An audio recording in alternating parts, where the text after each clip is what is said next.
ሰላም ጤና ይስጥልኝ ውድና የተከበራችሁ የቻናሌ ተከታታዮች፣ ዛሬም እንደተለመደው በአዲስና እጅግ ጠቃሚ በሆነ ቪዲዮ መጥቻለሁ። የዛሬ ቪዲዮአችን እንግዲህ ህጋዊ ራስን መከላከል በሚል ነው፣ ወይም ሰልፍ ዲፌንስ በሚል መጥቻለሁ።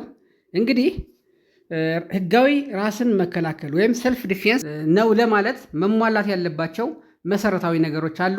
እነሱ እናያለን ማለት ነው። እንግዲህ ህጋዊ ራስን መከላከል ማለት አንድ ሰው በራሱ ላይ የሚሰነዘረውን አደጋ ወይም ጥቃት ለመቀልበስና ራሱን ከጉዳት ለመጠበቅ የሚወስደው ህጋዊ እርምጃ ነው ማለት ነው።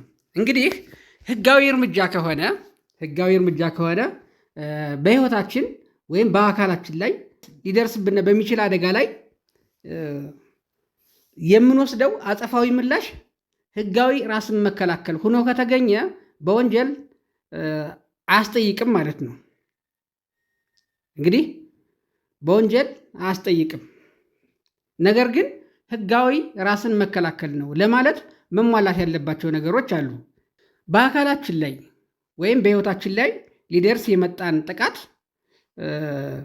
ለመቀልበስ የምንወስደው ህጋዊ እርምጃ ራስን መከላከል ነው ከተባለ በወንጀል አያስጠይቀንም፣ ነፃ ነው ማለት ነው። ነገር ግን ይሄ የተወሰደው ራስን መከላከል ነው ለማለት መሟላት ያለባቸው መሰረታዊ ነጥቦች አሉ። እነዚህን ራስን መከላከል ነው የሚያስብሉ ነጥቦችን አንድ ባንድ የምናይ ይሆናል ማለት ነው። እንግዲህ አንደኛው ራስን መከላከል ነው ለማለት መሟላት ያለበት አንደኛው ነገር ምንድን ነው? አደጋ መኖር አለበት ነው። አደጋ መኖር አለበት። ሁለተኛው አደጋው ወዲያውኑ የሚደርስ መሆን አለበት። አደጋው በህይወታችን ወይም በአካላችን ላይ የሚደርሰው አደጋ ወዲያውኑ የሚፈጸም መሆን አለበት እንጂ ገና በቅድ ደረጃ ላይ ያለ መሆን የለበትም ማለት ነው። ለምሳሌ የተዘጋጀ ነው ወይም እየተዘጋጁ ነው፣ ሊያጠቁኝ ነው በሚል መሆን የለበትም። ወዲያውኑ ለመፈጸም የተዘጋጀ ወዲያውኑ መሆን አለበት ማለት ነው። ሶስተኛው ይህ አደጋ ህገወጥ መሆን አለበት ማለት ነው። አደጋው ህገወጥ አደጋ መሆን አለበት። ጥቃቱ ህገወጥ ጥቃት መሆን አለበት ማለት ነው። ለምሳሌ እኛ አደጋ ያልነው በፍርድ ቤት የታዘዘ ወይም ደግሞ በህግ አግባብ ስራቸውን የሚያከናውኑ ሰዎች ህጉን በጠበቀ መልኩ በህግ አግባብ ስራቸውን እየሰሩ ባለበት ወቅት አንድ ሰው በቁጥጥር ስር ለማድረግ በሚሞክሩበት ጊዜ ውስጥ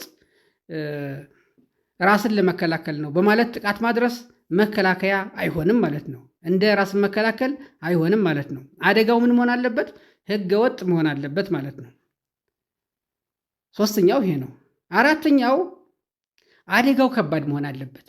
አደጋው ከባድ አደጋ መሆን አለበት። በህይወታችን በአካላችን ላይ ሊፈጸም የተቃጣ ከባድ አደጋ መሆን አለበት ማለት ነው። አምስተኛው አደጋው ራሳችን ካልተከላከልን አጸፋዊ ምላሽ በመስጠት ካልሆነ የማይቀለበስ መሆን አለበት ማለት ነው። የማይቀለበስ መሆን አለበት ማለት ነው። ለምሳሌ ሰዎችን እርዱ በማለት በመጮህ ሊሆን ይችላል፣ ወይም በማንኛውም ሩጦ በማምለጥ ሊሆን ይችላል። በዚህና በሌሎች ነገሮች የማይቀለበስ መሆን አለበት ማለት ነው። አጸፋዊ ምላሽ ከመስጠት ራሳችን ከመከላከል አጸፋዊ ምላሽ ከመስጠት ውጭ ሌላ ምንም አይነት አማራጭ የሌለ መሆን አለበት። አማራጭ ካለ አማራጩን መውሰድ ነው እንጂ ጥቃት ማድረስ የለብንም። ጥቃት ካደረስነ እንደ ህጋዊ መከላከል አይቆጠርም ማለት ነው። እንግዲህ ህጋዊ መከላከል ነው ከተባለ በወንጀል ስለማያስጠይቅ ነው። አምስተኛው ይሄ ነው። ስድስተኛው ጉዳቱ ራሱን የሚከላከለው ግለሰብ ተመጣጣኝ ኃይል ነው መጠቀም ያለበት ማለት ነው። ተመጣጣኝ ኃይል መጠቀም አለበት ማለት ነው። ለምሳሌ ጉዳት አድራሹ የአካል ብቃቱ ደከም ያለ ከሆነ እና ራሱን የሚከላከለው ሰው ወይም ጥቃት ሊደርስበት የታሰበው ሰው ደግሞ ጠንከር ያለ ከሆነ የአካል ብቃትን ግምት ውስጥ ይገባል ማለት ነው። የአካል ብቃት ግምት ውስጥ ይገባል ማለት ነው። ለምሳሌ ሌላው በዱላ ሊመታነን የመጣ ሰው አዙረን በዱላ ልንመታው እንችላለን እንጂ በሌላ ስለታማ በሆነ ነገር ወይ ደግሞ በሽጉጥ ወይ በሌላ በጦር መሳሪያ መማታት አይቻልም ማለት ነው። ስለዚህ ምን መሆን አለበት? ፕሮፖርሽናል ፎርስ መሆን አለበት። ተመጣጣኝ የሆነ ኃይል ነው መጠቀም ያለብን ማለት ነው። ተመጣጣኝ ኃይል ሳይሆን ቢቀር እንደ ራስን መከላከል አይቆጠርም ማለት ነው።